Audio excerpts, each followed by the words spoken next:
The advice and opinions expressed by the host of Autism Live and her guests are meant solely as suggestion and should not be in any way construed as child-specific advice. The Center for Autism and Related Disorders advises working with a board-certified behavior analyst who has experience with autism before starting any intensive behavioral intervention. Any choices you make in determining your child's treatment are completely at your own discretion.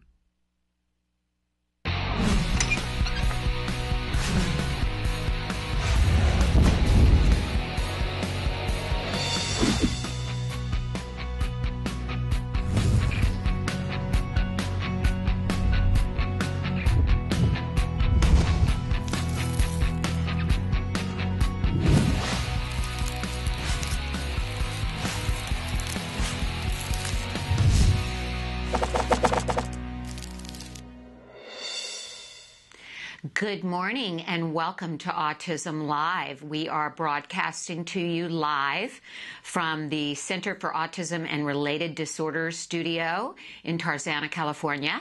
And I am not Shannon Penrod. I am Shannon's partner in crime and co-host for Let's Talk Autism with Shannon and Nancy. And I'm filling in for Shannon today, who's a little bit under the weather. We miss her very much, but she should be back with us any day now. So I know you join me in sending your best to her. And we're going to be here with you for the next 2 hours talking about autism from a 360-degree perspective. We're going to be sharing some stories from in the news. One that I just picked up as I was walking out the door, grabbed the New York Times, and saw a big story, breaking story, that I'm going to share with you in a minute. And the whole show is interactive.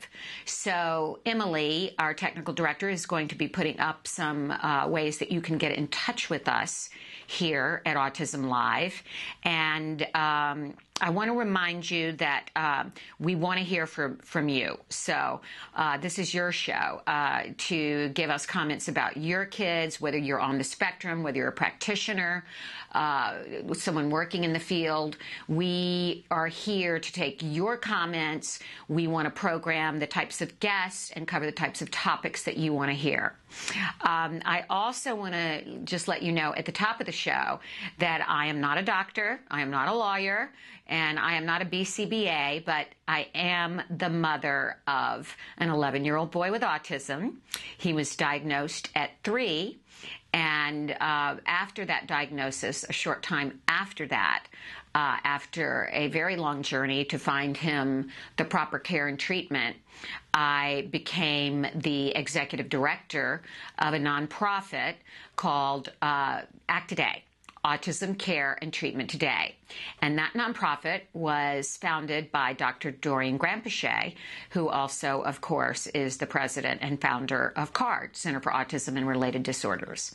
And our mission is to provide treatment and care to families who cannot access or afford it.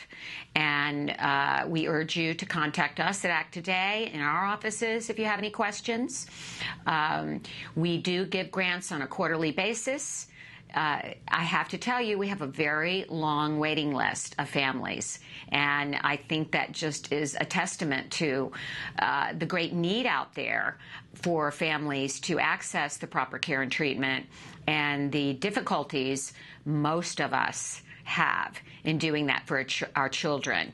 And a lot of times it's not even an economic issue, it's an access issue.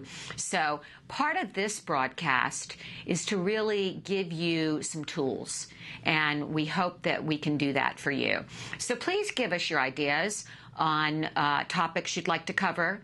I know the topic of this week is challenging behaviors, and we're going to touch on that today.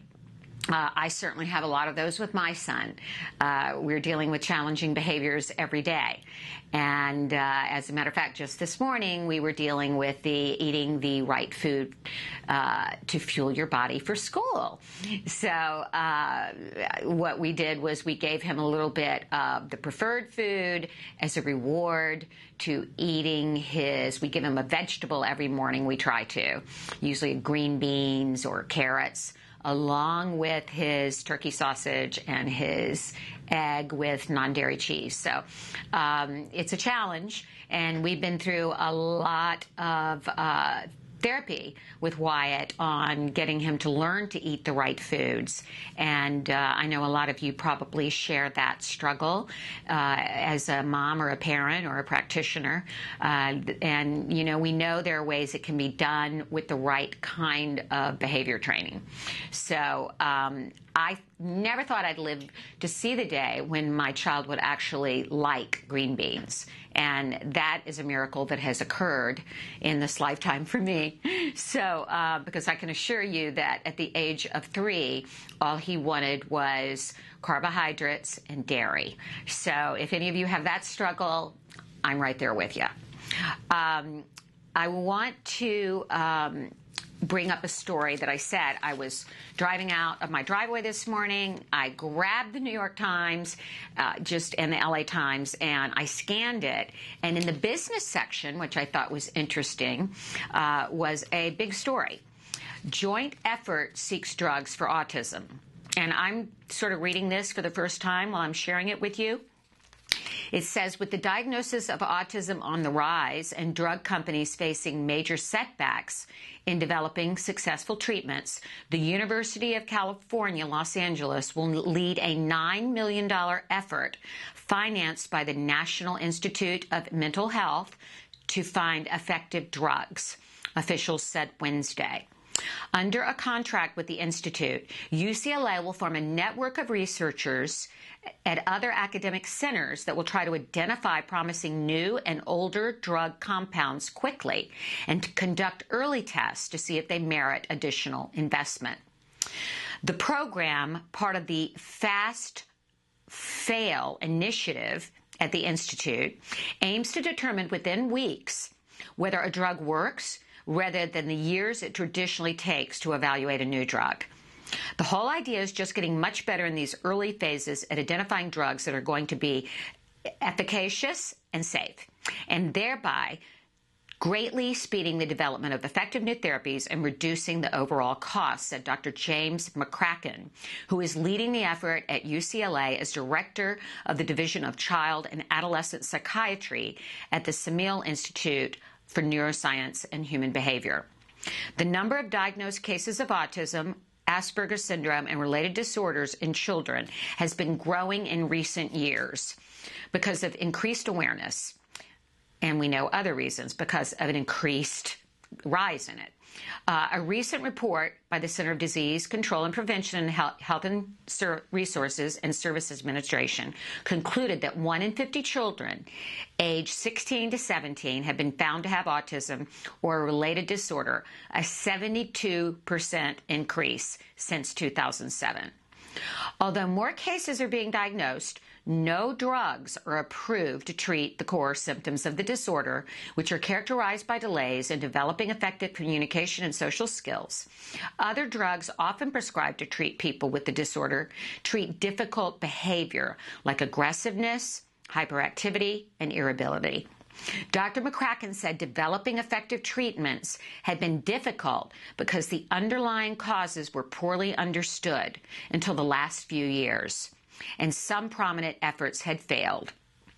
In 2004, the experimental drug secretin, developed by Repligen, did not show that it worked in advanced clinical trial, disappointing parents of children with autism who had placed their hopes in the drug. Several major drug companies, including GlaxoSmithKline and AstraZeneca, have scaled back their research in the neurosciences because of the high failure rate, according to McCracken. Developing drugs to treat neurological disorders is difficult, in part because brain science is still evolving. The field is littered with drugs that scientists had hoped would be effective against diseases like Alzheimer's and schizophrenia, but that performed poorly in clinical trials. Despite the setbacks, scientific advances in understanding the genetic underpinnings of autism have accelerated, leaving the door open for new drug discoveries, said Robert Ring, Vice President of Translational Research at Autism Speaks, a patient advocacy group. Autism spectrum disorder is the brave new world of medicine development, And most companies out there, despite a lot of the retraction you're seeing, they do recognize autism as a clear area of opportunity, said Mr. Ring, who serves on a committee that helps select which compounds the UCLA program will test. Some companies are pursuing treatments. Seaside Therapeutics, a private company in Cambridge, Massachusetts, is developing drugs that treat autism and a form of mental retardation known as Fragile X syndrome in a partnership with Roche. The approach that people have taken over the years is, this person looks anxious, I'll give them a drug I use to treat anxiety, said Dr. Randall Carpenter, the chief executive of this company, Seaside. We hope to treat the underlying molecular abnormality. Dr. McCracken said the program would identify 4 to 8 compounds, run them through small trials in humans, testing how the drugs are absorbed and how they affect brainwave patterns that scientists say believe are linked to autism. It's taken a really long time to kind of crack open and begin to understand part of the disorder of brain biology that underpins autism, Dr. McCracken said. This is, to me, the most exciting time because we understand so much more than we did even 5 or 10 years ago. Okay, this brings up a lot of, I think, very interesting issues. Number one, but this being in the business section on the front page of the New York Times, and that quote about they do recognize autism as a clear area of opportunity, I think points to the fact that drug companies know that this is a huge market for them. Let's be honest. Drug companies are developing drugs. They are a for-profit business, and they realize if the rates are this high, there's going to be a huge market out there for these kinds of drugs. I do want to say it's a great thing that they have learned so much in the last 5 to 10 years and that they feel hopeful that some new medications can be developed out of this and that they will fast track medications and treatment that they think show promise. I think that's a great thing. But it brings up an interesting, I think, ethical question for me as a mother. And I've thought about this question a lot because it was posed in a wonderful production that Shannon and I had featured the playwright and the young actors in the production. The production is called On the Spectrum, and I believe it closes tonight at the Fountain Theater in Los Angeles. And in the course of the play, which the brief synopsis is that it's about 2 young people, a young man named Mac, who is quite brilliant and high-functioning Asperger's, who has lived with his mother his whole life and is ready to go off to law school. His mother loses her job, and it necessitates Mac having to bring in some money for the family. So he starts consulting as a computer graphic designer. And online, he meets a young woman also on the spectrum named Iris. Now, what Mac doesn't realize about Iris is that Iris has some profound delays in the area of speech and communication. She's quite brilliant, but she is nonverbal, and she also never leaves her apartment in New York City. They meet online because he advertises, she finds his advertisement, she's trying to build a website for this fantastic alternative world she has created. And through their correspondence, they fall in love online, which of course happens quite a lot today. And at some point she says, "You're like me, you're on the spectrum." And he's like, "Well, how did you guess that?" Because his mother has basically devoted her whole life to getting him as high functioning as he can be and to, I'll use the recover word, to recover him. He goes over to meet Iris. They fall in love deeply. And despite the fact that she doesn't communicate and uses assistive technology, she feels free enough with him to use the limited language she has. And she lets him know that the parts of him that are the autistic parts of him, she loves as equally as every other part of him. And in a very dramatic scene, Iris visits Mac's apartment. Mac is not there, and she has a face-to-face confrontation with his mother. And at one point in the confrontation, because as many of us autism moms do, we have the highest aspirations of our kids, and this mom's dream is, of course, for him to be as neurotypical as possible. So at one point, Iris says to her, "You don't love all of him. If you could, you would give him a pill to take away his Asperger's, wouldn't you?" And that moment really struck me, because I realized I am one of those moms. Yes, if I could give Wyatt a pill that would take away all of the I guess the most distressing, disturbing parts of his behaviors, certainly the parts that are fading away now with his treatment programs, such as self-injurious behaviors and injuring others, tantrums. I would have given him a pill to take away those. But in doing that, are we really altering the basic nature of our children? And this looks like it's going to be a reality in the next few years, that there will be a pill developed, and which of us will choose to give our children that medication as opposed to working with them as they are. It's a complex issue.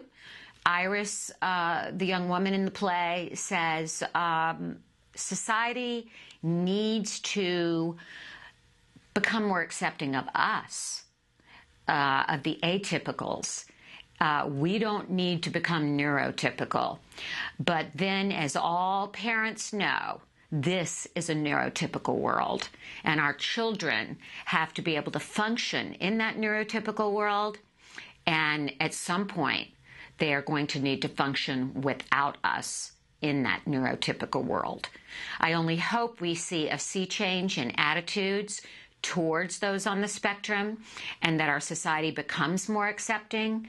But I think until that point happens, many of us moms would say, yes, I would give my child a pill to take away the disturbing parts of autism spectrum disorders. But that's a question I'd like to pose to you this morning. If there was a pill that would take away your child's autism, would you give it to them? Or do you believe that your child, in their own unique way, is perfect the way they are, and you don't want to give them that kind of medication that would take away their autism? So please write to us here and tell us your opinion on that. We'll share it at some point. I don't know about today, but I would like to share your voice and let your voice be heard. So I think we're going to take a break now, and when we come back, we're going to have Ashley, who is going to talk to us about some really good stuff, some products and good things for our kids. So please stay with us, and we'll be back shortly. You say howdy, we say hi. Let's get rowdy, let's get wild. Let's get wild. Let's get wild. Let's get wild. Let's get wild. Hi, welcome back to Autism Live. I'm Lisa Ackerman. We're here doing allergy-free cooking, and I brought my sister with me today. Jamie Davis, thanks for having me. A lot of people are asking about a allergy-free breakfast, and breakfast can be full of crap. But it's full of crap, and it's hard to do. We don't have time in the morning. We're in a hurry. We're going completely nut-free. The recipe is not personality. We can't do anything about. Yeah, can't do anything about that. So we're going to start off first with. I'm using sorghum and brown rice flour. I find the texture good, and I've added some flaxseed meal. We talked about that last time, flaxseed meal for poop. Almost every one of our kids has a poop issue. What's next on the recipe is the quinoa flakes, baking powder, cinnamon, and the xanthan gum. It brings the glutinous texture back into the flour, and often what happens with these recipes is they can fall apart. This one holds up nicely. I like it. For For the folks that are egg-free, we have a ton of egg replacers. One of those can be the arrowroot starch or bringing back some additional flax seeds. So there's a lot of options to go eggless, but we're going to go egg full in this one. For sweetener, I use the maple syrup. I stay away from refined sugar. What I'm adding now is the coconut milk, maple syrup, and a little bit of the coconut oil. And we're going to add in the raisins, craisins, and chocolate chips at the end. I find that chocolate chips can coax people to eat some really amazing things. When we started, Jeff had 42 food allergies, so we had to get creative in how we cooked. So nuts were a big, big issue. What I like now is that he can tolerate so many more things after we start doing this diet. So let me show you how you can deal with this sticky stuff here. You get your fingers really wet, and you can push it down. So my oven has been preheated. It's at 350 degrees. So we're going to just throw this in. Like I said, I like it around 23 minutes. And the magic oven says, I'm done. Looks like, don't you love magic ovens? They're awesome. There we go. Pops right out. The texture of these, and it's so pretty. It looks almost like a big chocolate chip cookie, but you actually made it healthy. But you can be my guinea pig. Tell me what you think. That looks really good. Doesn't it? So the textures and the colors in there are just beautiful. So the raisins are for you, the chocolate chips are for your kid. I can't believe it's gluten-free. I know, right? It doesn't taste like, crap. We're wrapping up another cooking show. If you have feedback, you can email us at autismlive@gmail.com. We're, of course, on Facebook. You could go to facebook.com/autismlive. And of course, Talkin' Now has thousands of recipes. Join me there, and we can cook some more later on. So thanks for joining us. You say howdy, we say hi. Let's get rowdy, let's get wild. Let's get wild. Welcome back to Let's Talk Autism. And actually, that's not the show. Welcome back to Autism Live. I'm so used to hosting with Shannon, Let's Talk Autism. Welcome back to Autism Live. I'm Nancy Alspaugh-Jackson. I am filling in for my good friend, Shannon Penrod today. She's a little under the weather. And right before we went to break, I shared a story that is in today's news. It was in the New York Times in the business section. Joint effort seeks to speed development of autism drugs, which I believe brings up a lot of really conflicting emotions for us autism moms. Would we give our child a medication if it could take away their autism, particularly with such I think, a push with higher functioning young people on the spectrum and adults on the spectrum that say, take us the way we are. We're okay. Just because you're neurotypical and I'm atypical and have ASD doesn't mean I'm not perfect the way I am. I shared my view that we live in a neurotypical world, and our children are expected to go out into that world at some point and function and be fully individualized realized individuals. They're expected to have jobs. We want them to have the things that neurotypical kids have growing up. We want them to have those experiences. Certainly all of us have great aspirations for our children. And we did get a comment from a mom that said that she would choose to give her child a pill if it could open up communication, because that is something as human beings we all want to do, to communicate and be understood. And I hear you. I hear you, Mom. Certainly, if my child was nonverbal at this point, I would want that as well. I would really want that. And my son, Wyatt, had basically become nonverbal around the age of 3. He was uttering a few words here and there, but he had lost language. He had regressive autism. And I'll never forget when he started stringing some words together in, 2 and 3 words at a time. It was a great moment of joy in my household. So I would also say to the mom who said that she would give a pill to her child to allow her child to become verbal again, don't give up hope.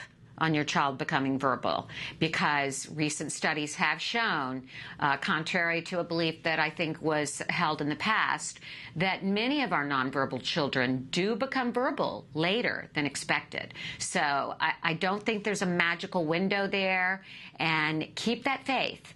Keep that faith going, because your child may very well gain the gift of language. And I'm hoping your child has some assisted communication to help them express themselves. The topic this week is challenging behaviors, and I can relate to a lot of the comments that have come in.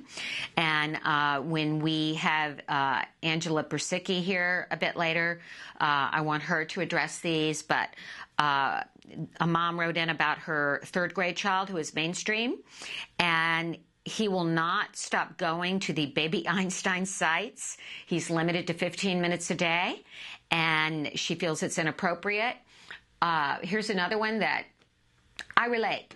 Wyatt is 11, and he will not give up on Thomas the Tank Engine. He just will not give up on Thomas. He doesn't play with Thomas anymore. He doesn't watch Thomas videos, but when it comes to his iPad and his free time at night, before he goes to bed, rest assured, I will find him on a Thomas the Tank Engine video, website, illustration, and we too are limiting his time with that, using it as a reward, and then we intend on fading that out. So I will bring this up with one of our BCBAs and see if we can give you some more suggestions on that. And then another mom wrote us that her teenage daughter dresses provocatively, and she's extremely high functioning, but she doesn't understand this nuance of inappropriate dressing and how it might cause some issues for her. So that's another one I would like to bring up with our BCBA to see what they recommend. Because certainly she's older. My recommendation as a parent would apply more to a younger child, which I used a lot of social stories to help my child understand.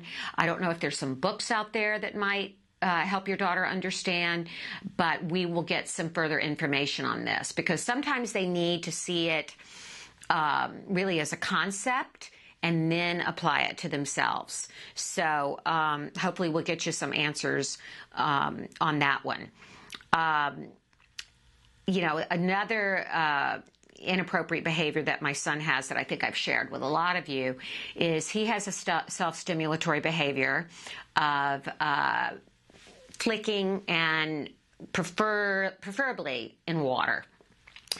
If Wyatt could spend maybe not 24 hours a day, that might be a slight over-exaggeration, but I think if he could spend, a good 4 hours a day out with a bucket, out by the pool, doing this. And he seems to really enjoy the not just the sensation of doing his fingers like this, but also seeing the water as it flies up. And he does it in the sink. He does it in the bathtub. He does it out by our pool. We're fortunate enough to have a pool, and sometimes I wish we didn't. And he also loves to fill up buckets of water. So one thing we've been doing in working on this behavior, it used to be so chronic that we started limiting the behavior, and we have now gotten it down to 3 times a day. And Wyatt is very clear that he gets 30 minutes of splashing a day. So he's allowed to do 10 minutes in the morning. He's allowed to do 10 minutes when he gets home from school, and he's allowed to do 10 minutes in the evening before a bath. Or in the bathtub. He can choose to go outside and splash, or he can choose to do it in the bathtub. Now, if Wyatt takes any more than that 10 minutes in the morning, that time is deducted from his rest of the day time. So if he says, Mommy, I don't want to come in, I want to keep splashing, and he takes 20 minutes in the morning, then he's only going to get 10 minutes between his afternoon and his evening session.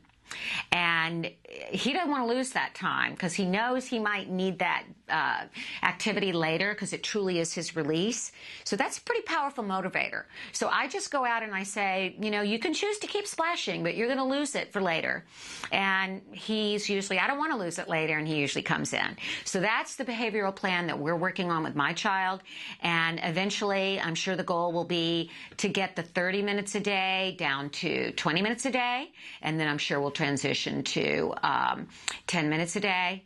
And it's not easy because one thing I do notice is he looks for other opportunities to splash, including last year splashing in toilets. So obviously that was something that we needed to stop immediately. So that behavior we had to put in a taking away of certain rewards if he was caught doing that. But I do think this fade out plan, it can be very, very effective. So that might be something that you want to explore. I don't know if your son is in a behavior program that you might want to explore with your therapist, or it's something possibly Dr. Doreen might be able to answer, but I can relate to it. And it was interesting because Shannon, of course, has had the great honor of interviewing Temple Grandin. And Shannon knows what a big challenge this has been for Wyatt. So she took that opportunity when she was interviewing Temple to ask Temple about this behavior that Wyatt has. And Temple shared that when she was a young girl, she had, I guess, like one of those iron beds, and it had rings that apparently moved. And one way that she released her anxiety was a self-stimulatory behavior where she would flick the rings on the bed. And she told Shannon, she said, I could have done that. I could have done that all day long. And when Shannon said, what were you feeling when you did it? She was feeling that release. You know, she was feeling, oh my gosh, I get to spin the ring now. And it felt so good to her.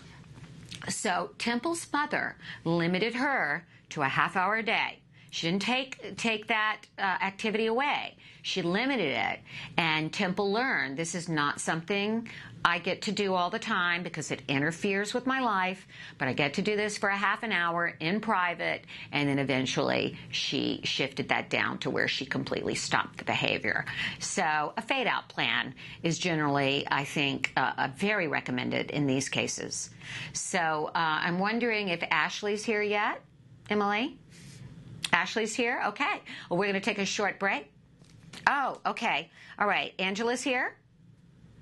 Okay, great. So we'll be back with Angela Persicke, and she can shed more light on some of these issues. And she's going to talk about inflexibility and homework issues. Ooh, I got some questions for Angela on that one. All right, stay with us. We'll be right back.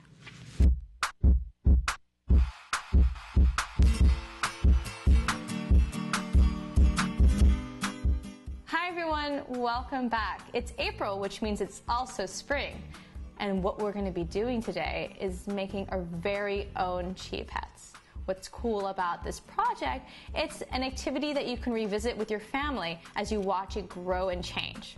All right, now that I piqued your interest, let's get to it.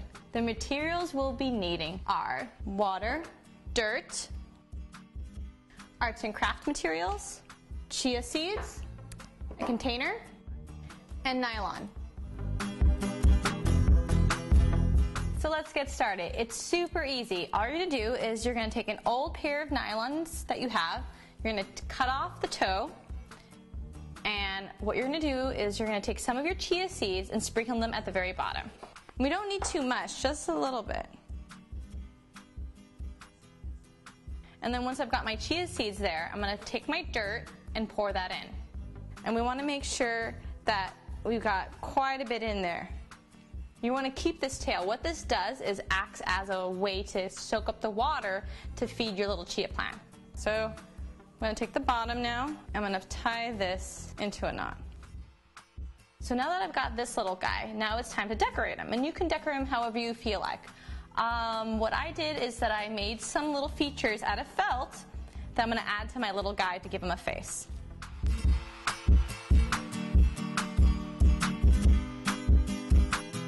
Now that I've got them all decorated, I'm going to pour some water into my container and make sure my tail is all nice and soaked up in there. And here's my little buddy. I made a mouse, but you can always make whatever kind of creature your child finds super reinforcing. Make sure they like the little animal that you make so they'll want to come back and revisit him.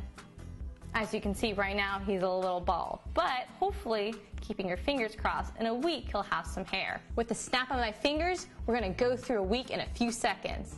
And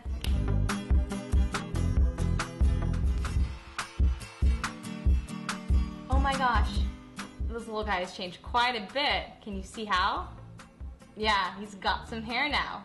You can have your kids describe how this little guy looks to their friends, and you can even work on body parts by having them label all the features that this little guy has on his face. So let's see, what does he have? He's got eyes, a nose, a mouth, and ears. What do you think will happen to him if I stop watering him? Yeah, he probably won't be growing any more hair if I did that. Well, I hope you enjoyed this activity. I know I did. Tune in next time, okay? And until then, craft on. Bye, guys. Can you see me? Can you see me flying by your side? We're back, and I'm Nancy Alspaugh-Jackson. I'm filling in today for Shannon Penrod, and we are now joined by Angela Persicke. Did I say that right, Angela? Persicke. Persicke, Yeah, okay. there you go. And Angela, we do a segment called Breaking It Down, which I think is so great for parents that have written in with some challenging behaviors. And I want to, you are a board-certified behavior analyst, so I want to say that first, because sometimes I'm a little wary about giving advice, even used from my own perspective in working with BCBAs. So I wanted to just address this issue. You had heard about the child with the baby Einstein, and you agreed with limiting that time, doing it as a fade-out plan. Yes. I always recommend for things like this, because baby Einstein has the second, I don't know the older children's version of it. Yes, too. they do. And I forget what that is called, but even shaping it into more appropriate, of habits like this where the child is really engaged in something more appropriate. But also we like to sometimes use that really strong reinforcer as, a reinforcer for doing something else appropriate. Exactly. So maybe if you watch this show first, then you can have 10 minutes of baby Einstein. But definitely a fade out plan, like you were saying, like this much in the morning, this much at night too. Right. Yeah, I'm trying to think of that. It was a show with the older children. Yeah, maybe it's Little Einstein. Little Einstein. I think it is. And my son Wyatt really loved that.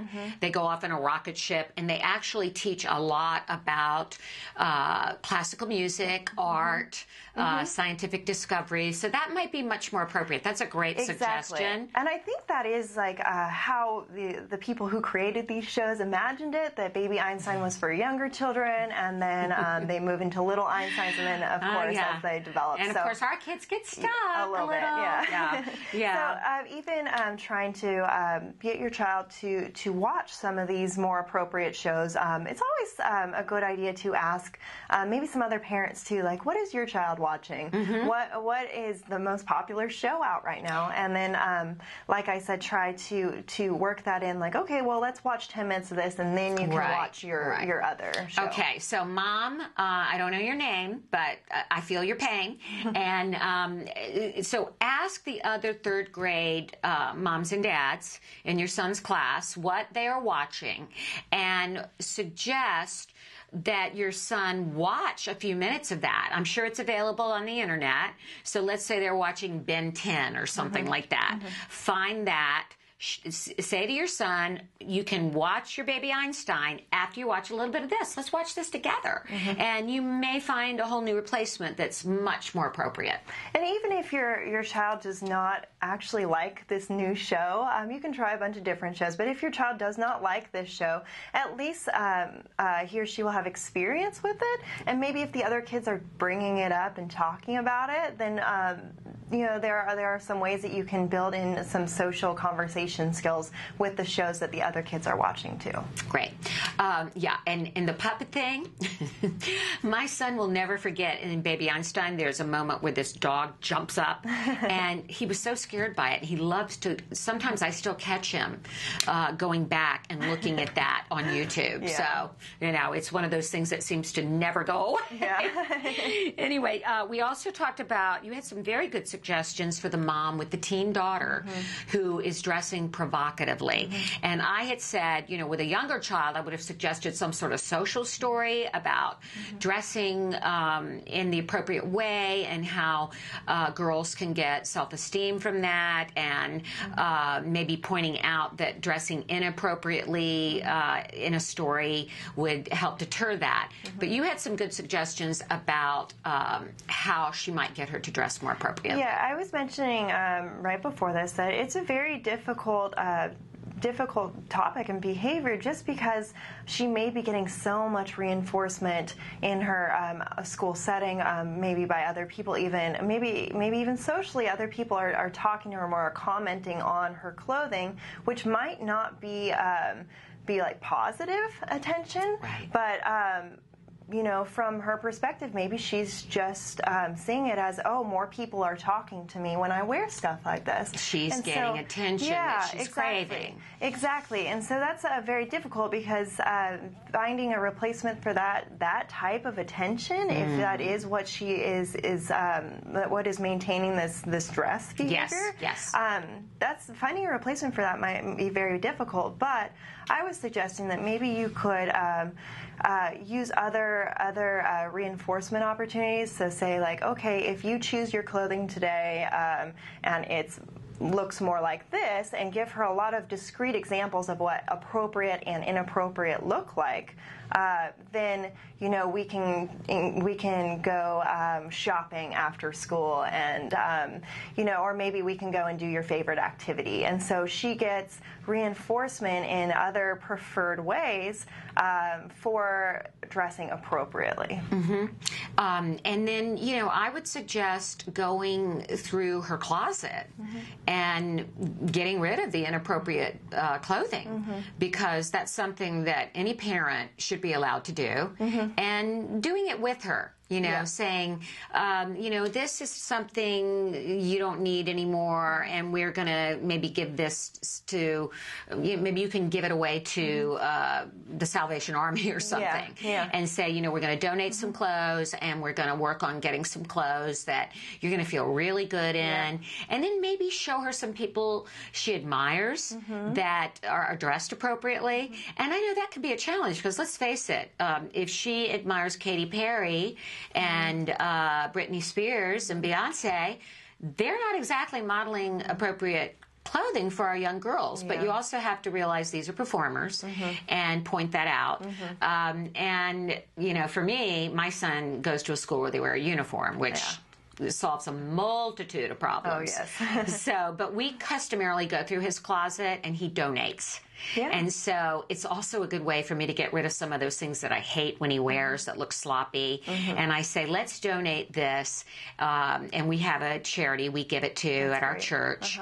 And he feels good about that. Yeah, and you can, like you said, you can build that into, like, oh, donating these clothes it's such a great thing to do, and you'll give other people the opportunity to have clothing that they might not obviously have like otherwise. And so like building that in as well is like, this is a great thing to do. It's not that you're necessarily just having to give away all your things that you like. It's that you're giving them to someone who may be less fortunate than you are. Yeah. And also when you were saying going through the closet together, this could be a practice in discrimination, like saying, like, okay, which do you think would be more appropriate? And it's a possibility that she does not even realize the difference between appropriate and inappropriate. Yeah. She just sees it as like, okay, these are clothes I wear. Good point. And so teaching her to discriminate, like, okay, which should you wear to school? which is better to wear to school? What would you wear just lounging at home? So teaching her the different ways to discriminate between what is appropriate and what isn't in different situations. Yeah. And you obviously don't want to get to the point where you make her too different from her peers. Of course. You want her to be able to wear some trendy, fun things, which is where the shopping trip might come in, where she can get some pretty things that are not necessarily revealing. And then very important point that you brought up is do not overreact to the inappropriate dressing, because that's going to give attention to this behavior, and play it down. Just don't, I can't believe you're wearing that. You can't go out of the house in that. That's the wrong thing to do. The right thing to do is to say, you know what? Let's go to your closet. I think what might look better with that, honey, would be this. And just substitute some of those things and not fly off the handle when it does happen. Exactly. And what we were saying about attention is so great. And obviously in this situation, we haven't determined a function. Like, we haven't done a functional analysis and determined an actual function. So we can only assume that attention may be maintaining this. But if it is, giving those reprimands or like bringing a lot of attention to, oh my gosh, what are you wearing, could actually make the situation worse. Yeah. Okay, very good on that one. Now, there was a question about homework and inflexibility that came in earlier in the week. So let's shift back to that. Another one, Angela, where I need your help on this one. Inflexibility and homework issues. I don't know. Do you remember the specific question? I don't know the specific question. Okay. Actually, so. Maybe Emily can let us know what it was if she can find it. But clearly, this parent is having a challenge with getting homework done and inflexibilities on that. Yeah. So how would you go about encouraging your child to cooperate when it comes to doing homework in a timely fashion where it can get done with a minimum of drama, blood, sweat, and tears, and getting it done? Well, one thing I want to mention first about homework is that every child has this problem of inflexibility with homework. I mean, there are very few children I meet that like doing homework. So, I mean, and that's something that you have to. That's typical. You have to realize that it's typical. Your child's typical peers are going through this too. And sometimes, I have to step back, Angela, and I have to say, well, wait a minute. Every parent's going through this. And even to that mom, a lot of parents are going through their daughters dressing inappropriately. I mean, that's a big issue. Exactly. When girls are in high school. And homework, I have friends that tell me their typical 11-year-old boys, they're probably even more resistant than Wyatt is. So that's a great point. Continue then. Yeah, and so, and the point of homework is really to give the child more learning opportunities. Right. So they learned it in class, they're taking it home, and now they have more opportunities to practice the same skill over. This is something that's very familiar to us in ABA. This is what we do. We give more learning opportunities. So, of course, we see the value of homework, and everybody, a lot of people see the value of homework. But for a child, it's just taking time out of what I want to do. Like, why do I have to sit here and do these many sheets of writing sentences over and over? I don't understand that. Don't we all remember that? I know. Don't we all remember exactly. And a lot of times too, we want to not only talk about getting the homework done, but doing it accurately, because it wouldn't doing it inaccurately is just not going to help with anything. So. There are a few things that I recommend for getting homework done. One is to make it very consistent that this is what happens on a daily basis. So after school, you come home, you have a snack, and you start your homework. If you make this a consistent, scheduled thing that always happens, it is more likely that that's going to occur. If you sometimes let your child, talk you out of it, let you talk you into letting them watch TV first and all these things, you can see how over time the child will keep trying to do that. And the battle of doing the homework will just get more difficult because you have reinforced this escape type of behavior. Yes. So it's really important to first start with this very structured schedule of after school, we come home, do our homework. Right. And we do our homework for this long, and then maybe we get a break. Right. So you might even want to do a schedule of activities that happen when the child comes home from school, which might be snack, homework, and then that preferred activity. Exactly. And then, dinner, bath. I'm not sure how old this child is, story time, or watch a video, or play on my iPad. So take that preferred activity and use that at the end of the homework. Exactly. Okay. Exactly. And also, we like to use something to increase the probability that the child won't try to escape, and it's really working in these frequent small breaks. Okay. So, you do this many math problems, and then you get a 2-minute break. Let me ask you something that occurred to me. Might it be appropriate to give that snack in those breaks rather than give that snack all at once when the child comes home from school? You could definitely work that in. Of course, you can say, okay, do 5 problems first, and then you get your snack. Yeah. Do another 5 problems, and then you get a 2-minute break where you can just do whatever you want, sit there and just take a break from the homework. But of course, we want to make these very short and also contingent on the work being done. So you won't have to. Most children won't just go sit down for 2 hours and do homework. No. That's just, you have to build that time up. Yeah. And so working in these small breaks is actually building that time up. And then over time, you can increase the amount of time or amount of work completed before you get these smaller little breaks. But I think it's also important to remember here that it's not a break where the child gets to leave from the situation. The environment. Yeah. You want to keep that structured environment. Exactly. It's just a break from actually engagement in the activity. So you can, or in the homework activity, you can have something else there. If the child has an iPad or something, maybe they can watch a 2-minute video that they like.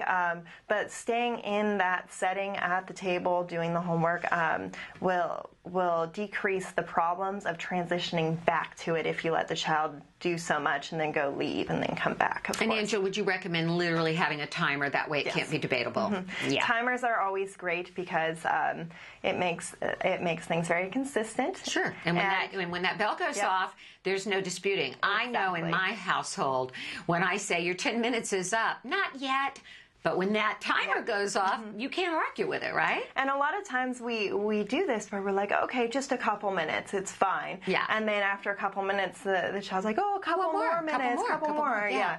And so really, like you said, making a schedule would be great. So you could show them okay, you first start with your snack, or if not, you start with your math lesson. And then after so many problems, then you can have this 2-minute break and really just show that and actually have your child mark those off. So I finished this, I completed this. And this isn't something that is, like a different type of procedure that most people would do for a typical child. It's not that different. A lot of children, like I said, have these problems getting their homework done, and you will put in place these types of procedures for kids that are having problems here. A lot of times we just expect that children should just do what we think is right. Yeah, do as I say, because that's the way we were raised. Yeah. And, my husband's had a really difficult time adjusting to the applied behavioral analysis approach because he grew up in a household where your dad said, you do this, and you did it. Yep. So it does take some adjustment. It does take, just shifting your way of thinking. And another thing that has been working in my household as of late with Wyatt is doing and I hope I state this right, a preference assessment. Yes. Okay, so before we ask Wyatt to do an activity that we know he doesn't particularly like to do, we set up a preference assessment and we ask him what he would like. And help me if I describe this wrong, but it would be, let's say we're working with food. I would give him a choice of 3 foods, and I would say, would you like the non-butter popcorn, you know, the air popcorn? Would you like the veggie booty, or would you like the I'm trying to think of it, the green bean crisps? And he'll pick what he wants.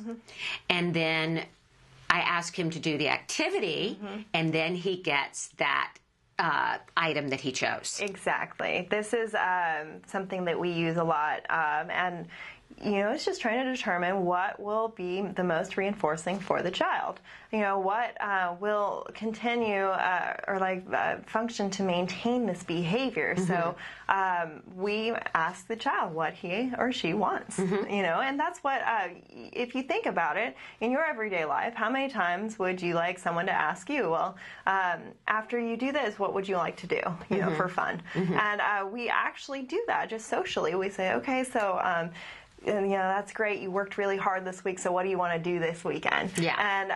And this is something that we just throw into our typical conversations, and it's such a great thing that we use for structure with our kids too, because a lot of times we can't just ask them what they want, and they might not they might tell us something, but it's not really what they actually want. And so giving them choices beforehand and letting them choose, and then they know once they complete this, they will get what they want. It's been very effective with Wyatt. It's great. We don't just do it with food. I want to point out we do it with 3 of his preferred activities are painting. One is the iPad, and one is playing basketball, just a brief game of basketball. So that's a great one too that we use, and he'll pick one, and then he's very motivated to do the task at hand. You know, you got to take out the trash, you got to go make your bed, and then he gets what he chose. So it's been highly effective in our household. I can't say enough about it, and it's really been a practice we've only started doing in this last year, and it's a great one. Anything else you want to add, Angela, to some of these inflexibility and homework issues that we might not have covered? With homework, in addition, it's good at first to build in also some like token systems or point systems, because you might not be able to give a child his preferred or preferred activity or food every time he completes like a certain amount. Of course, you know, there's only so many crackers that a child can eat before he gets full, and it's not reinforcing anymore. But using a point system, so you get so many points for completing so many problems, and then those points translate into these great activities. Okay, so would you suggest that maybe to try that approach for the whole week, that at the end of the week, if they have done their homework each day, and at the end of the week they completed all their homework assignments, they get rewarded with something like a trip to wherever, you know, something basic, like we'll go to the park, or we'll preferred activity, once again, that's bigger, a bigger reward than those daily rewards for doing homework. Initially you'll want to start small, especially if your child is having a lot of trouble getting his homework done.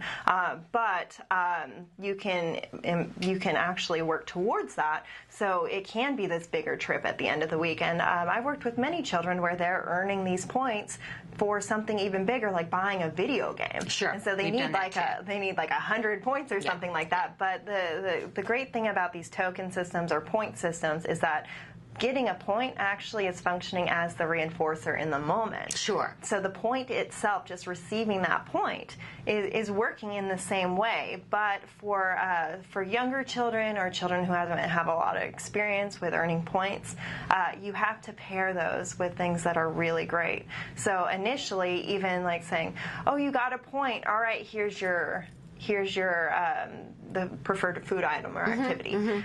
Initially, you might have to do that to pair the point with a reward. And what here's something that I used to do when Wyatt was younger, and we were working on point systems for some of his tasks. I would let him help me draw the chart for the week, and then he would put the check himself, and I would cut out pictures of the Thomas train that we were ordering in the mail, and I would put that picture of the Thomas train there, so he had that visual reinforcer.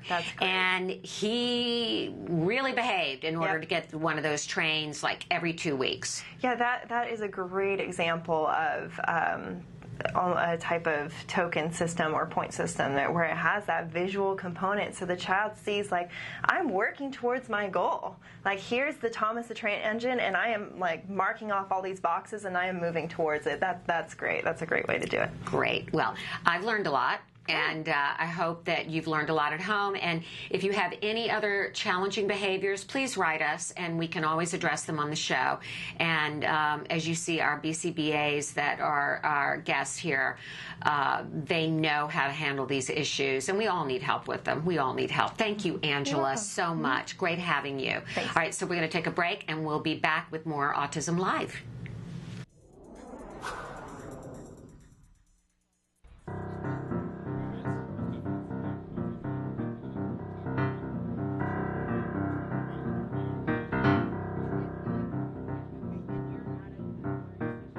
Today has partnered with Cox Communications to bring Inclusion Films to San Diego.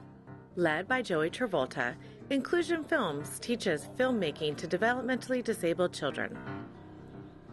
It's a practical film camp where we take them through the process of making a film.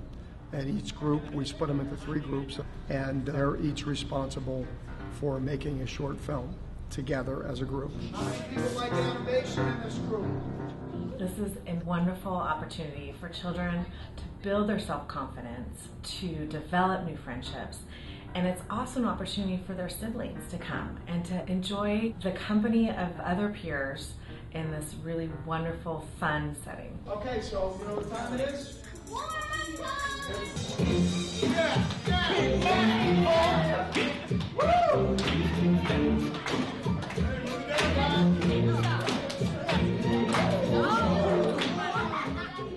Cox Communications has years of supporting the community. We believe in giving back to the communities we serve, and military, youth, and education are our 3 pillars. And so this really matched up with everything that we're about and what we're trying to do to give back to the San Diego community.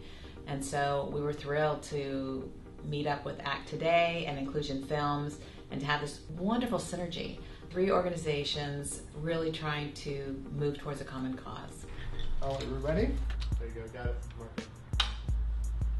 Okay, you'll be talking to me, okay? So tell me your name, say my name is. In the past, we've done The Junior Apprentice, which is a takeoff on The Apprentice, the Really, Really, Really Late Show, which is a takeoff on The Tonight Show. And this year, we're doing a combination of 60 Minutes and Entertainment Tonight called 30 Minutes Tonight.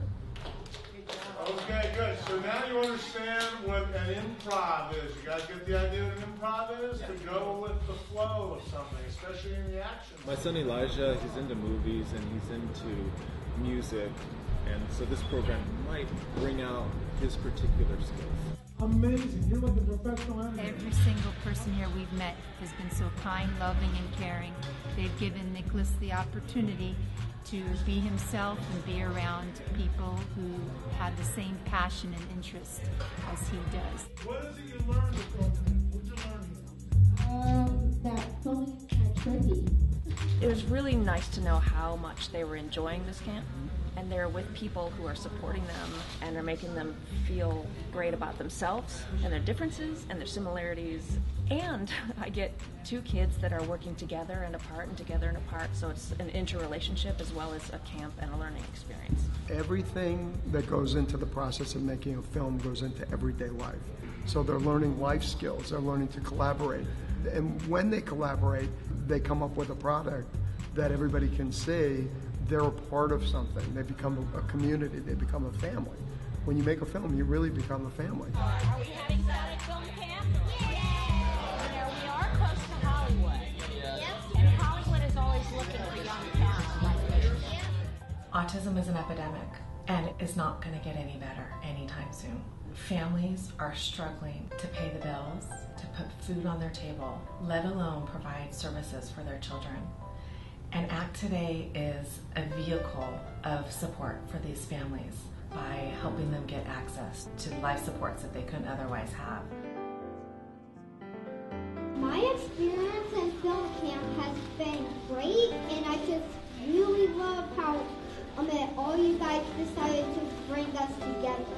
What I learned here, I learned to animate, how to operate the clapboard. I learned about the animation and filming and everything.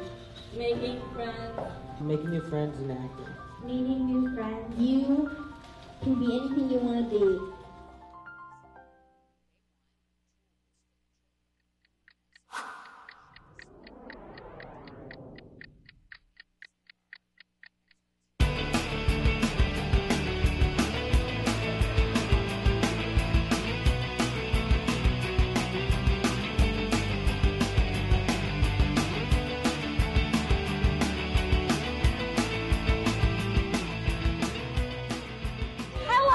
What this meant for your family. It's hard to put into words, to be honest with you.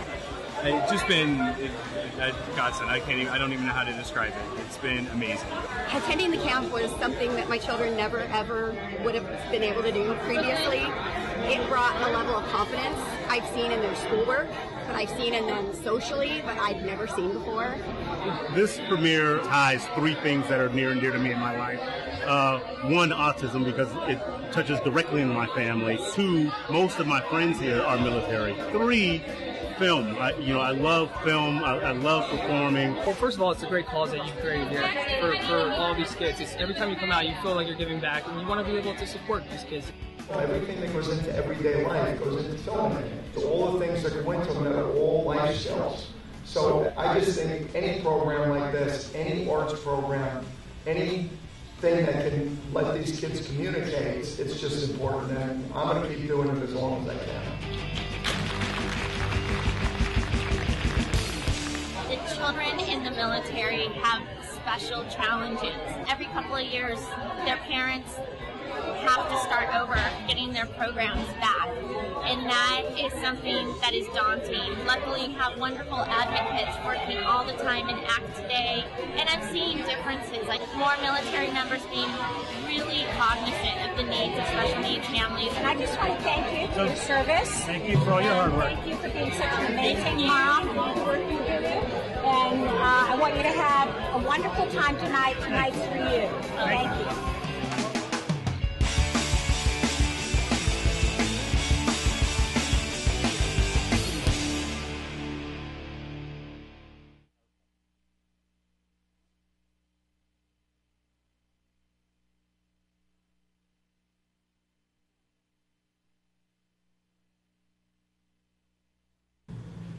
Welcome back to Autism Live, and I'm Nancy Alspaugh-Jackson, filling in for my friend Shannon Penrod this morning. And we have two very special guests in the studio who I've had the pleasure of meeting just last week when we served on a panel together. We have Matt Fuller, who is the director of Autism in Love, and Carolina Gropa? Correct. Okay, got it right. Who is the producer of Autism in Love. And tell us about this film and what it is. Sure. Well, first of all, thanks for having us, Nancy. We're really excited to be here. Very happy. So we are making a feature-length documentary about how adults with autism fall in love and manage romantic relationships. So for the past 18 months, we've been researching, filming, and following people who are either single, looking for relationships, or are in relationships, and they're on all phases of the spectrum. So we have people who would be considered Asperger's, all the way to people who need assisted communication to communicate. And the idea behind the documentary is that we want to, A, expose a world that I think is underexposed in the media and in the sort of zeitgeist in general. We don't hear a lot about adults with autism. But we also wanted to take a deeper look at what it really means to love somebody. And I think by looking at love through the lenses of somebody who has challenges with forming relationships and connecting with others, we'll ultimately understand what that means for us a little bit more deeply. Okay. And Carolina, what brought you to this project as producer? Yeah, well, I was actually working as an assistant to a doctor who's been in the field for about 20 years, Ira Halevale. He founded Pacific Child and Family Associates in Pasadena, Glendale. Okay. And had been working for him, and he wanted to do research for a book on this topic. And being his assistant, naturally, I started scouring a lot of the journals and the psychological journals and realized, shockingly so, that there was very little out there on this topic. And I have a filmmaker background. I'm an actor-producer. So I said to Ira that this was probably bigger than a book, and how better to tell a story about love than with the visual component of a documentary. And so Ira basically hired us to do some research for him. And had you and Matt worked together? Well, before? Matt and I met at film school about 6-7 years ago, so I've known Matt for a few years. And University of Central Florida. Correct. Okay. Shout out to the Knights. Okay. So the minute that this kind of started becoming bigger than research and really just materializing as like a real project, I called Matt and I said, no, you have to do this with me. You're the guy. Like you are the one to shepherd this project. Right. I always knew it, that he was the right guy for it. So we did about 6 months of research, which we had standard interviews, and the research phase was really interesting for us because neither Carolina nor I really had much exposure to autism prior to the project. Right. Mm-hmm. And at first we were worried that would be a little bit of a liability because sometimes you think when going into something you want to be really educated and know the topic before sort of telling a story about it. But we came to learn that was actually a real asset for us because, like most of the people that will see our movie, we didn't know much, so we were... You didn't have preconceived notions. Exactly. Right. We didn't go in with any agenda or anything Especially for a documentary. Yeah. You're really out to get a balanced view. Right. Now, we have a little clip reel here that... this is our... I think you have our sizzle reel. Your sizzle reel. Our sizzle reel. Let's sizzle with the sizzle reel. Sizzle.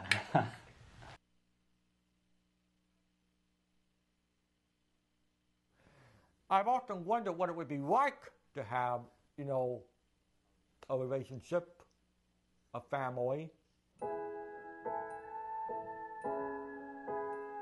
I have often wondered if I could have a relationship, I can imagine what it might be like. You probably would feel very drawn to that other person, like you couldn't live without them. Very energized. You probably feel like riding a rocket.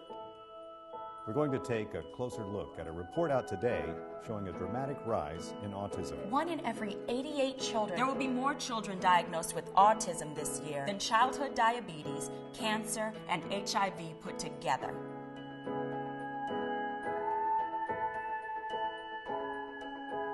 About love and autism, there was this one girl that I had a crush on. She really liked animals, and I tried to convey my feelings to her by acting like a cat, but I wasn't very good at that. Love is the most important thing to me. I've been wanting to find my soulmate for a very long time. The point that I was most devastated by was the fact that he will never fall in love and get married. That's what you want for your child. You want your child to be happy. People with autism have the same desires as neurotypical people. Not only do they want love, but they want children. I want to be a mom. Of course, want to get married. It's a work in progress, it's step by step. I mean, I've never actually had like a real relationship. I don't even know what relationships are about. I have to remember to make eye contact. Using body language. We have certain things we latch on to, won't let go of. Understanding emotions, things related to the social aspect of being human. A lot of relationships don't necessarily work out because it seems like we don't care. The kind of woman who I would be attracted to, who I would like to have, would be strong, capable, effective women who are definitely winners. I might like them. But I sure would question whether they would be attracted to me. I'd still see myself as a married woman with a loving guy who has good intentions. The problem, I think, partly is that they're terrified because they can't handle dynamic problems. Do I know whether my son's going to get married and have a relationship and get married? I have no idea. But what I don't want is for someone to tell me that he is not going to do that. Not a lot of people can relate to my situation or hers. With you, it's been different. It's just like you get me. Yeah. I'd say so. Well, I'm really hoping, and somehow, or somewhere in the future, I would find my true love. I might not need romantic love to be happy, but I would certainly like to at least find out what it's like. Maybe I would be able to do well, maybe not, but I would at least like to find out what it's all about.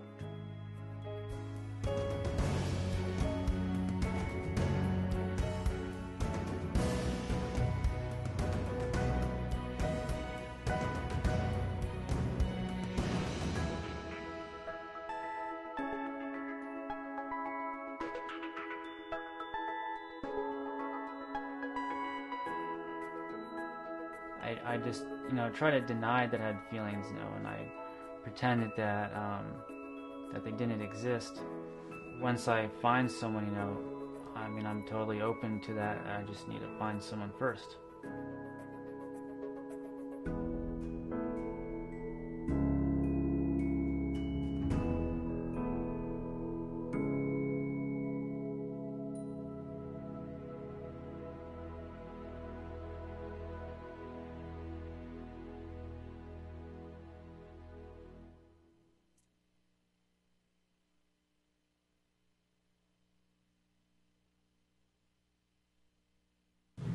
Well, that moved me, and I'm sure moved anybody that was watching it.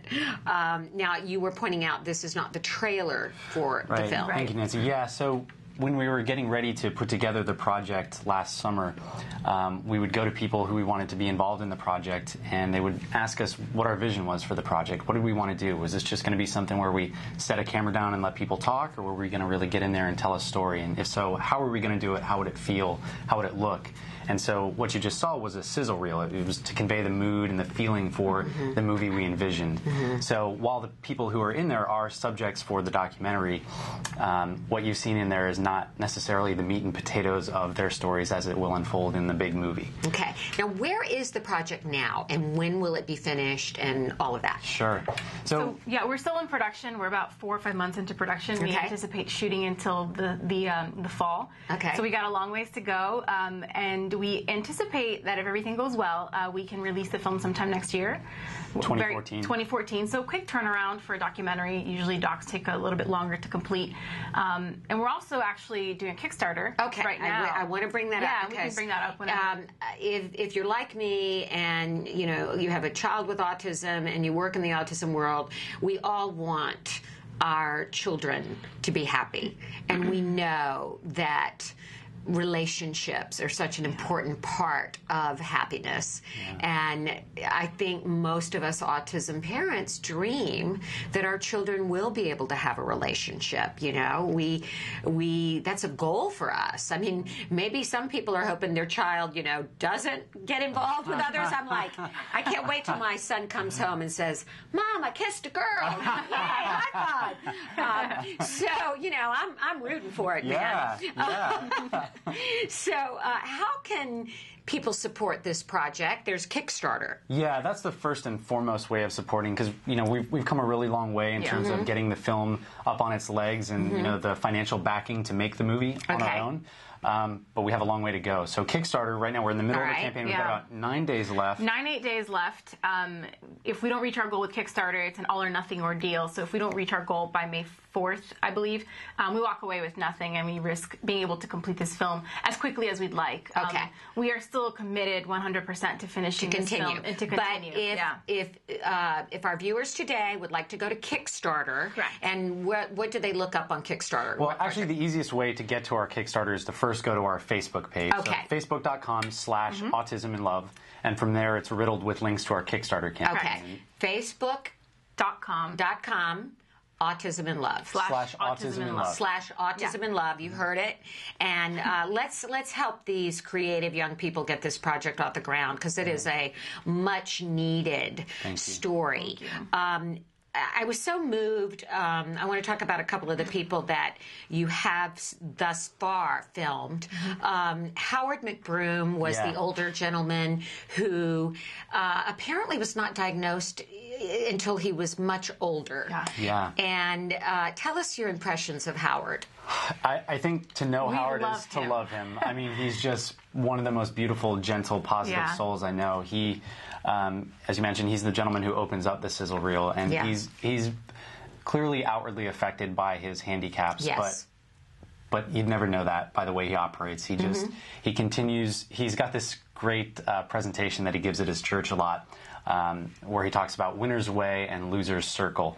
And those are choices in life. You can be on winner's way if you choose to be. You have to just keep persevering, know what you want, and be a positive person.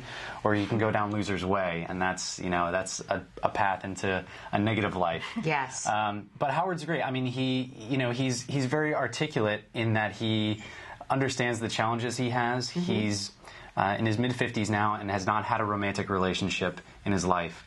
Yeah. He would like one. He would really like one.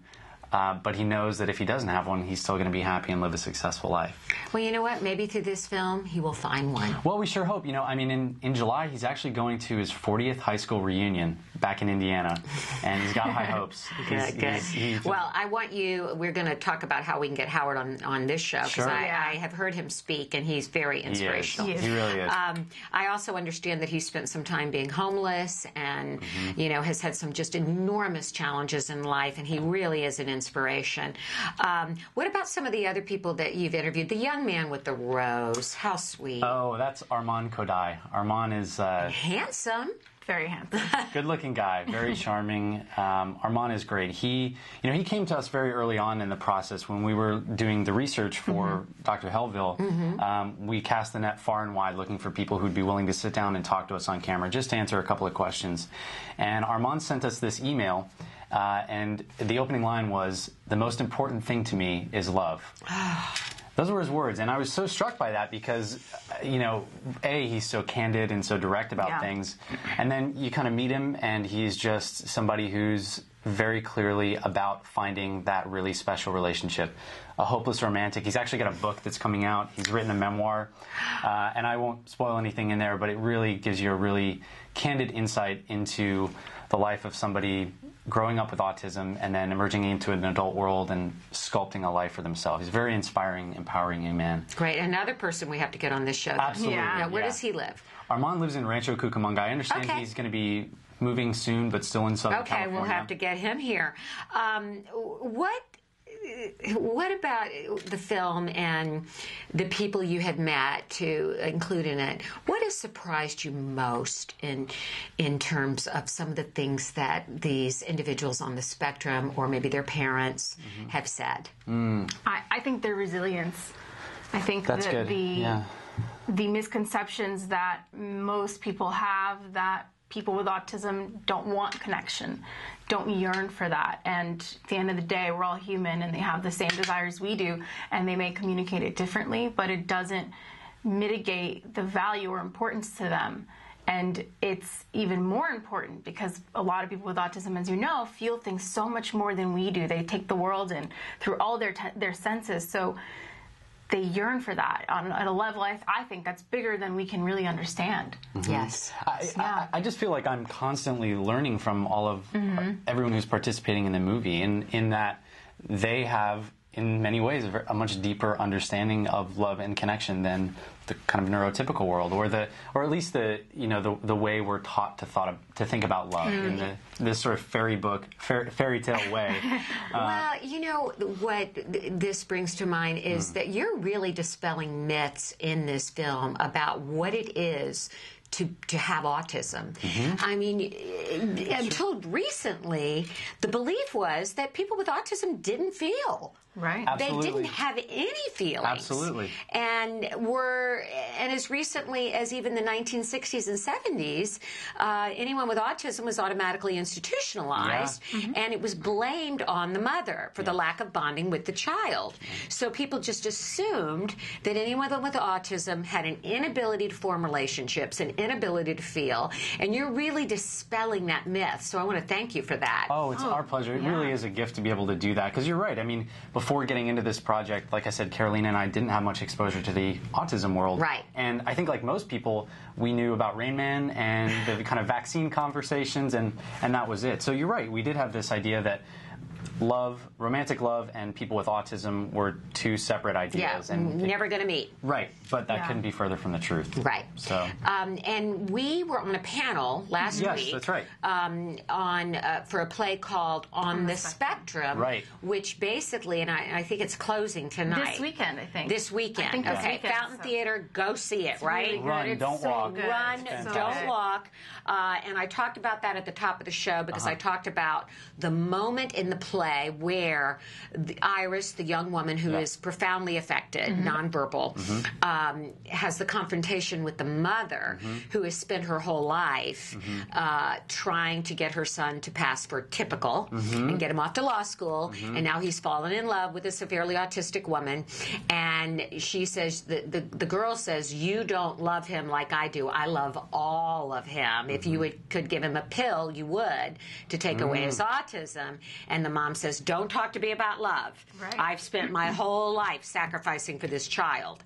So there's some very interesting ethical questions that I think do come up in this whole question of, do we make our individuals and children on the autism spectrum more like us, or do we become more accepting of them? Right. Yeah, and it's a great question, and it is a very ethical conversation. A lot of people, there's very polarizing opinions on it. I think what's beautiful about love is that when you're in love, labels fall away, and it doesn't, it doesn't really matter if you're high functioning, low functioning, if you're on the spectrum or not. If you're connecting with someone in that way, then labels are shed, and it's just about that connection. So basically, I think your film is going to show us that love conquers all, right? I think so, and I think we can all learn so much from, like Matt said, what we've already seen, and our hope is that people will walk into this film that is seemingly about people with autism and forget that you're watching people with autism, and you're watching the human experience of connection and really analyzing what love means and what it means to connect with someone, and to just kind of revisit our own ideas of that. That's our hope for the film anyway, that it informs and educates, obviously, but also that it transcends all of that and that it connects with people, humans, everyone. That we're all humans. We're all human. And that we all deserve the same basic rights to happiness and to safety and to health and to love each other, right? And to love. Yeah. Absolutely. Yeah. So how else can we get the word out? What else can the public do? Go to the Facebook page. Definitely go to the Facebook page. Please like us on Facebook and tell people about us. Let everyone know that we're out there. We are a good 6 to 8 months away from having the movie out on people's screens. So the more people that want it when it comes out, the more we'll be able to share this message and share these stories with everyone. And also, Kickstarter aside, and that is obviously our priority for the next week, it's really important to us to connect with the community, with people, to engage. Are you looking for more stories? We're not looking for more stories right now. You've got them. We've got the stories for the film, but I got to tell you that the real fuel in our engine are these emails and tweets and Facebook messages that we get from people in Australia or Kansas who just have been thirsting for stories like this and remind us how important this project is. So on those 14-hour days where we're sleepless nights where we're really burning the midnight oil, it's that kind of stuff really keeps us going as filmmakers, and so that kind of support really does mean a lot to us. Yeah, so the primary way is to just connect with us. Through our Facebook, you can find our Twitter, our email addresses, many ways to contact us and stay in touch with us. And then the next step to that would be our Kickstarter. If you can't donate, that's fine, but share it with everyone you know. You never know whose heart it may touch. One thing that I've realized, which has been eye-opening, is I'll be in any place you can think of, talking to any group of people, and I'll tell them about my project, and there is always at least one person that I'm around that says, oh, I have a cousin on the spectrum. Oh, my aunt is an OT. There is always somebody connected to autism, which is great, and also, a little saddening in many ways. Yes. But I never knew prior to this project just how massive the autism community was, from people on the spectrum to the outer rings of that. Right, and the people that support them, the parents, the advocates, the therapists, and the whole autism community, it's which massive. is huge. It's huge. Yeah. So supporting and sharing, we can only do so much as two people, but with the help of everyone who's watching and connects with what our story and what we're trying to say, we can really reach those outer rings and maybe make our goal. And even if we don't, it's about connecting, and it's about getting this story and sharing it with the world, because we're pouring everything we've got into it. I can tell you we love it. We love this film so much as a project. Well, it deserves to get out there. It will get out there, and I hope in a couple of months down the line here, we're going to have you back on. The documentary is going to be finished, and we're going to be talking about premieres and screenings and getting it out there in the world. and helping dispel more myths about what it means to be on the spectrum and live with somebody on the spectrum, and show that individuals with ASD are human beings just like all of us and deserve love and respect. So thank you so much for coming in. It's our pleasure. And good luck. Thank you so much, Nancy. Thank you very much. Our thoughts and prayers are with you for great success. Emily, are we going to the A word? Okay. All right. Stay tuned for an episode of the A word. Then we'll be back right after that. This is a project we have following.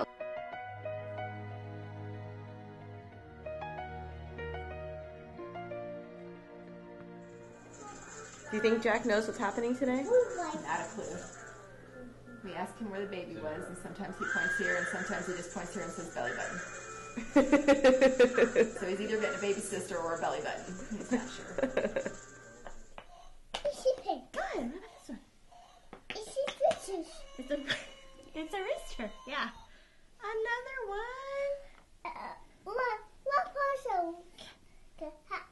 Sure. Which one do you want? Both. Okay. Here you go. Jessica gave Jack Riley a partial vocal prompt to get him to ask instead of demand the puzzle from her.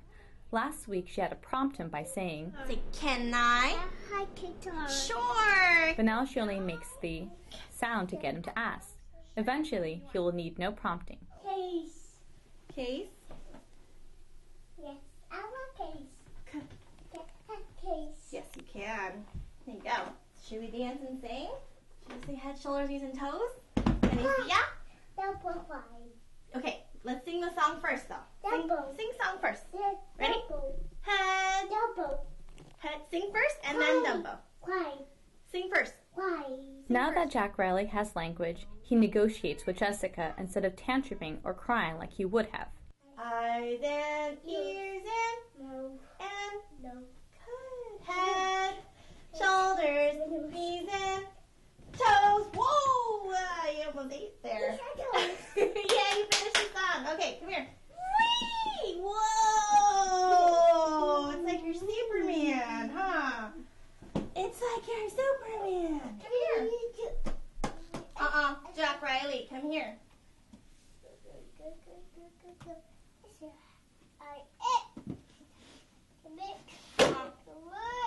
Come here. Thank you. Sit down. No. No. Jack Riley. No, look at my eyes. No, sit down chair. No, sit down chair. No, sit down chair. No, Jack Riley. You need to sit down chair. Thank you. Oh. Thanks. Good boy. High fives for good sitting. Thank you. What happened? That I was actually reading notes from other therapists that are on his team that he's been non-compliant when it comes to sitting in the chair. But right now it just seemed like he didn't want to do it because you asked him to do it, or I asked him to do it. And then I was prompting him to sit in the chair. But then once I just backed off, he sat on his own, like it's on his own terms, basically. But I didn't want him to get away with, if I asked him to do something, he has to do it.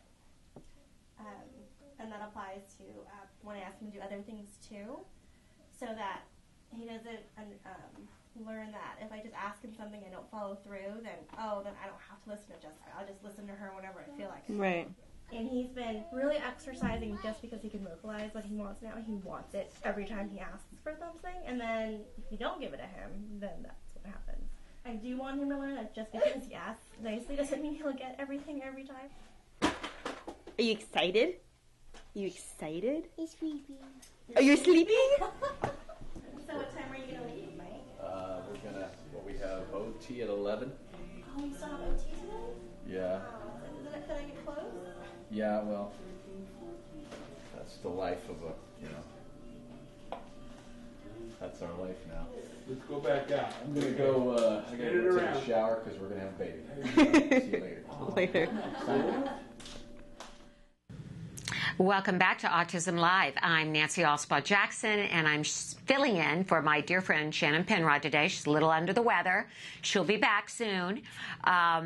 And we just had the producer and director of a really fascinating project, a documentary called Autism in Love.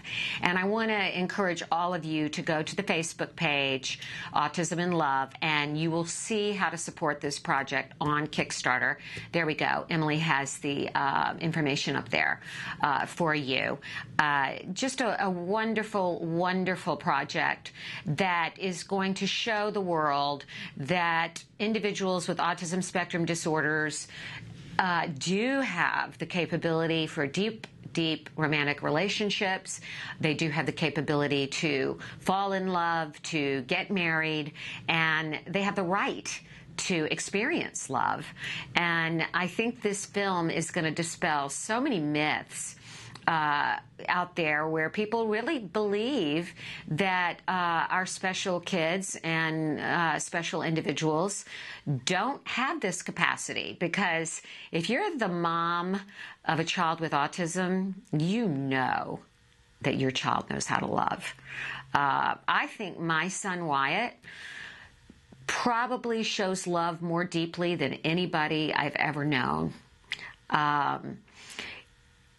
My parents both passed away this last year, and my little boy, I find notes all over the house. Dear Grandmama and Papa, I love you so much.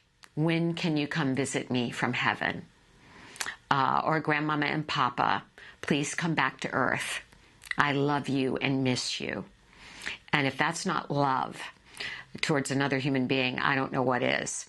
And as I said to Matt and Carolina, the director and the producer, I live for the day when my son comes home and tells me he made it to first base, because I just hope that he finds a partner in life that can love him for the boy he is and the man he will become, and see the best in him despite the fact that he has autism. I live for that day. And I know a lot of parents out there join me in feeling the same way. So it's a great project. Please support it. Please go to the Facebook page, and if you can make a donation to Kickstarter, so these two young people can get this project off the ground and out there in the public eye. We need to support them. We did get a message from a mom, and she says, "Hi, Nancy. We have so much in common. I can't believe it. My son is also adopted and is 11. I'm the baby Einstein mom. Anyway, I so appreciate all your personal lessons that you have learned that work with Wyatt. My son doesn't have the water splashing love. He has a love of sticks, okay? He finds Y-shaped sticks, and then he pretends there is a rabbit from Baby Einstein Puppet Show. He bounces the sticks all around the yard. He'd much rather play outside with sticks than with appropriate toys. Should I be putting that playtime on limit as well? Will he ever grow out of this type of play?" I'm going to answer that in a minute. "He will watch everything I recommend, but also loves when given free time. He will choose Baby Einstein." Oh my goodness, Nancy, my son loves that very video you're referring to that Wyatt loves about the dog puppet on Baby Einstein. Also, my son was adopted from an orphanage at 16 months. Sometimes I wonder if, having missed that one-on-one mom touch, he is filling up a missing hole in his development. Does that make any sense at all? Okay, I'm going to break this down and answer it as well as I can from my own personal experience. Once again, I'm not a BCBA, but I can certainly speak to my experience, and I think Angela shared some good information that I can reiterate. All right, Mom, I don't know your name, so let me know your name at some point. We do have a lot in common. I do want to say that The love of sticks and pretending it's the rabbit. Well, first of all, that's very imaginative. So it is imaginative play. So I think that's probably a good thing that he is, and that's something typical children do all the time that a lot of times our children don't do, which is pretend play rather than just repetitive play. So that's good. And then playing with the sticks rather than appropriate toys. Well, you know, I don't know that a stick is not such an appropriate thing to play with. I would say that probably generations ago, when children didn't have toys, they played with all kinds of things that they found out in nature. But I would say probably if it is a very, very repetitive play, that you should probably limit it and use it as a reward. So once again, use this as a way to build on appropriate play. Maybe there's a toy that he has shown some interest in that might be, you know, certainly not to the degree of the sticks pretending to be the rabbit from Baby Einstein, but have him interact with an appropriate toy first, and then as a reward, let him play with the sticks representing the rabbit. And gradually, you can diminish this time that he plays with, that he is emulating the Baby Einstein video with the rabbit. He will outgrow it with the right support. Wyatt is outgrowing Thomas with the right support, but it will take time and effort, and using this kind of thing, limiting it and using it as a reward. So you're going to have to be the one with the boundaries on that. And sometimes following those boundaries is really hard because, let's face it, we all want our children to be happy. And when we see our kids engaged in something that is bringing them so much joy, it is so hard to stop them from doing those behaviors. So I understand it's a very, very tough position for a parent to be with, to limit time with an activity that brings your child so much pleasure. But you know what's appropriate, and so start to limit it, start to fade it out. Then that dog puppet. You know, I find this happens a lot in the autism world. I find moms who so get the Thomas thing. You know, they're like, okay, Thomas the Tank Engine. I wish I had never shown my child those toys and those videos, because boy, do they love Thomas. And one of the things that I read that kids with autism love Thomas so much, and I think this might apply to the Baby Einstein, is the expressions. You know, a lot of the Thomas characters have very, I would call it, recognizable facial expressions. You know, when Thomas is sad, you know, Thomas has the face and the big eyes. And when Thomas is happy, you know Thomas is happy. And when James is, you know, getting in trouble from Sir Topham Hatt, you know, James looks very ashamed. So these social cues are easier for our kids on the spectrum to read than very confusing human faces. Because when I'm sad as mom, you know, I may not show it. So this is a way they kind of learn what it is to have emotions and to be social. And as I recall, with a lot of the Baby Einstein videos, you know, some of the little puppets are filled with joy, and then they get in trouble or they act bad. So this is probably a way a lot of our kids learn emotion and learn different ways to express themselves. So I don't think we can just say it's all bad, but limit it and start to, you know, put that on extinction and fade out. Now, this next question is a very interesting one, which is, her son was adopted from an orphanage at 16 months, and she wonders if missing that one-on-one touch, he is filling up a missing hole in his development. Does that make any sense? My son was adopted at birth. So I was there with him as an infant. I'll never forget when he was born, his birth mother had a C-section, and the doctors carried him straight from the operating room into my arms after he had been bathed, and I gave him his first bottle. And then they were sensitive enough at Tarzana Reseda Hospital to put me on the maternity ward. And I stayed there with Wyatt for, 2 days. And I was with all the other moms who had just given birth. And believe me, I had given birth. He may not have, come out of my body, but I had given birth because of what my husband and I had gone through to have a child. And so he did have that bonding. But I had a friend say to me, a lady named Sarah Purcell, you may remember her. She was on that show, Real People, and a very well-known television personality. And she has an adopted son with Asperger's.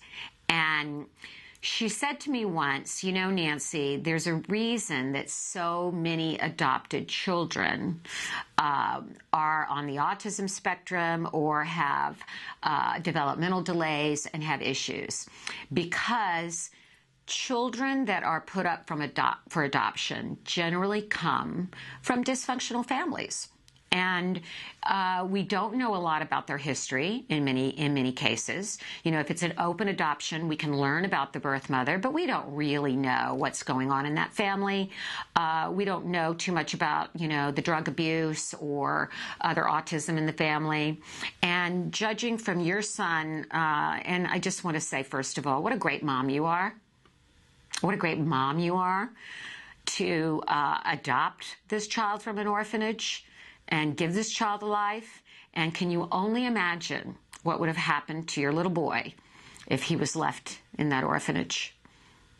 I just think you were chosen for him, and God doesn't make accidents with this. You were chosen to be his mom, and you're going to make him the best he can be. I wouldn't worry too much about that one-on-one touch from his younger years, because you're giving him love and support and touch now, and we can't waste too much time thinking about what might have been. But Sarah said, a lot of these children are placed for adoption. They're from, not many people place their child up for adoption.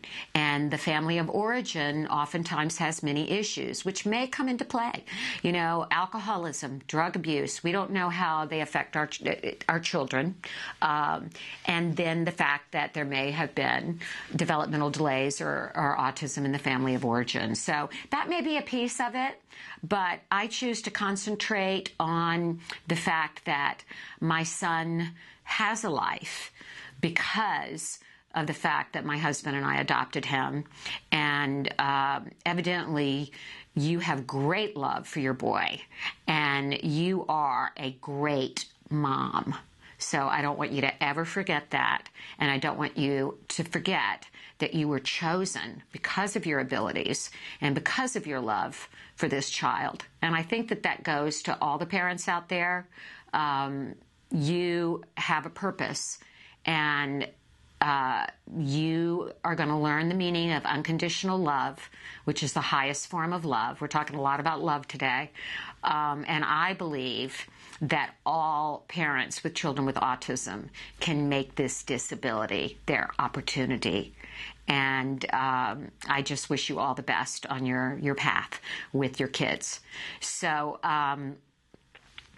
anyway, the conversation continues on this. Maybe we should have a topic of the week on love with our kids, love and relationships. I think that would be a really good one to get everybody's feeling. So I'm going to suggest that to Shannon about do you hope that your child gets married one day? Do you want your child to marry another person on the spectrum? Or do you have hopes that your child's going to marry somebody neurotypical? So those are all, I think, very provocative questions. And I think these projects like Autism in Love and the play on the spectrum are just, it's so great to see that all of these creative people, these playwrights and filmmakers and novelists are writing about this and sharing this, because the more these messages get out there into the world and into society, the better understanding of our world. And that's a great gift. So, Emily, I think we have another video to run before we come back for our goodbyes today. So we're going to go, see, I'm not alone here. I've got Emily right out on the other side of that glass door, and she's talking in my ear, telling me kind of how to do this thing. So we're going to run the Kickstarter video. Great. Okay. Emily tells me we're going to run the Kickstarter video. So let's take a look at that, and then I'll be back with more Autism Live. Hi, my name is Matt Fuller, and I'm the director of Autism in Love. My name is Carolina Gropa, and I'm the producer of Autism in Love. We're making a feature-length documentary about how adults with autism fall in love and manage romantic relationships. There have been many documentaries out there on the topic of autism, but there really isn't anything out there that gives you a first-hand experience of what it is like to be in the shoes of someone with autism. I'm incredibly excited to be a part of this project because I feel it's truly unique. It's taking advantage of all the things that are special about cinema and documentary filmmaking, putting audiences in the lives of other people that they would otherwise never have an opportunity to experience, while also serving a social agenda. When you have the tools and the power to show people that limits don't define who you are and what you're capable of experiencing in this life, then I feel that there's a level of responsibility to use those to empower others. So we've been doing this on our own for a few months now, and we've made this Kickstarter because we want to come to you and ask for your support. If you're in a place where you can afford to donate money, it makes a huge difference to our project. We would love to have you join our team in any way that you can, whether it's by donating your time or your money or your resources or by sharing this on Facebook. Send us messages, check out our website, stay in touch, and let your friends know about our project. With your support, we know that we can deliver a film that compels, engages, and redefines what it means to love.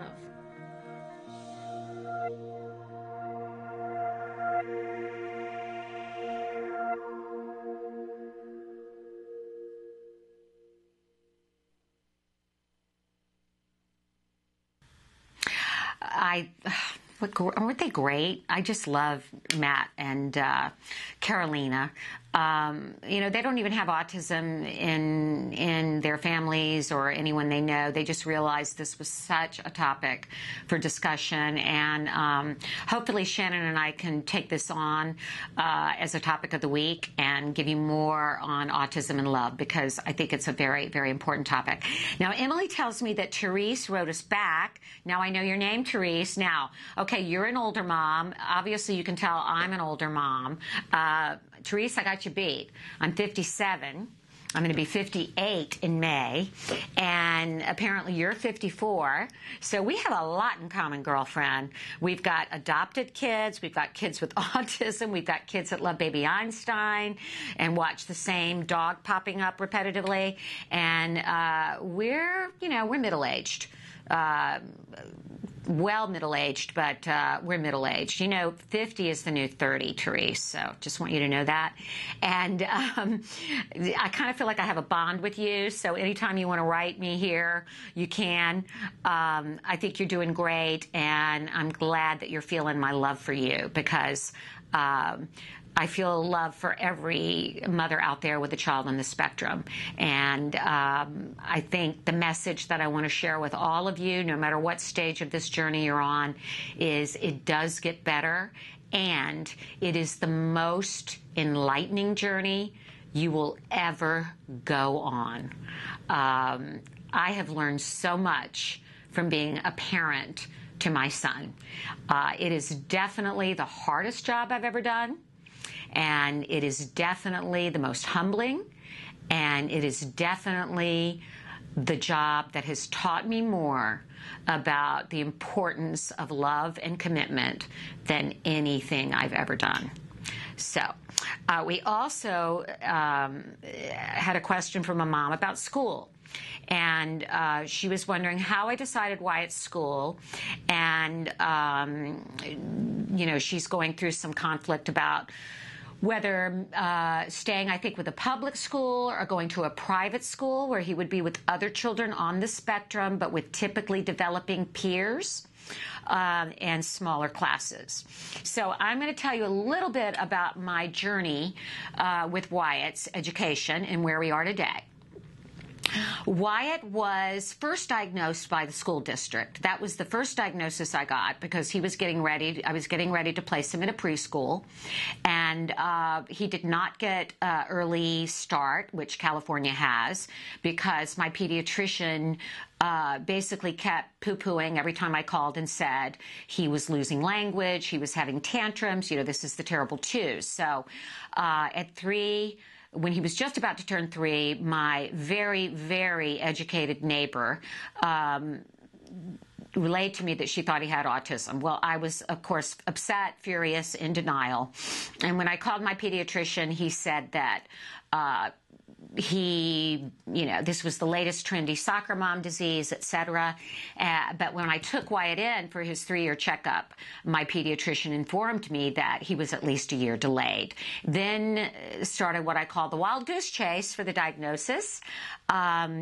He received a diagnosis of PDD, pervasive developmental disorder, nonspecific, from the school district, and they placed him in a kindergarten class with other children with autism and typically developing peers.